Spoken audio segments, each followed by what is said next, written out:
With the release of Fireteam Cerberus, the list building options for Halo Flashpoint just got even better. Let's have a look. Here are the 4 lovely models that you get with this set, including front and center a Spartan warrior with a grav hammer. I'm sure that's going to be a lot of fun. Not too sure about this paint scheme here, to be honest. It looks like his next death match will be in Hawaii. If I flip the box over, you can see that you get the same style of cards as you got in the Wargames expansion pack, meaning that these are completely compatible and will allow you to do list building. So let's get this new box open. Let's open up the minis. Here's the first one. Very nice.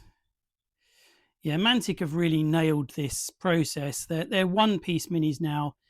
Plastic they use allows them to get a good level of detail. It's very nice. This particular Spartan is a JFO, and the unusual device he's holding in his hand is an H165 target locator. So fluff-wise, he paints a target with a laser, and then an orbitally launched missile comes and says hello.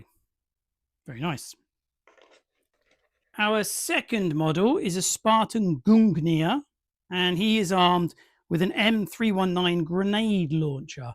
I love grenade launchers in every game I've ever played, and I'm sure I'll have just as much fun with this one. Yeah, very nice. This third model is a Spartan Hazop, and you can see that he's armed with a spike rifle. Now, this has the advantage of being usable at range, up to range 3, but also in close combat. And with the list building rules, if you don't equip your Spartans with a melee weapon, they have to use their fists, which are okay, but not great. This, therefore, is a good option and might be a way to save yourself a few points. This final model is a Spartan CQB. There could be no mistaking that, because he is holding a grav hammer. Now, anyone who's played the computer games knows that these things are absolutely lethal. If you wallop somebody with these, they stay walloped. So yes, very, very nice. Okay. In terms of cost, a Spartan JFO armed with a target locator will cost you 45 points, which I guess is on the upper end of the sort of average range. In exchange for that, you gain a weapon with blast, explosive, frag 6, and lethal 1. That is all really good. I'm not too sure about long, though. I personally don't like long weapons.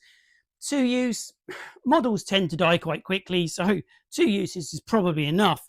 Don't ignore the fact that the models also got Scout and Tactician, though. Those are really useful abilities. A Spartan Gungnir with a grenade launcher will set you back 42 points.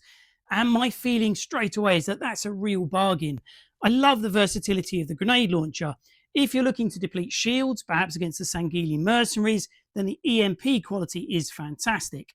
If you're not worried about shields, then use the frag grenades instead. Awesome.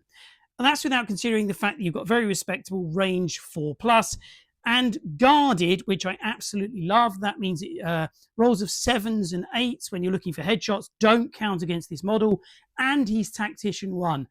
Spartan Gungnir is going into my next build, no question.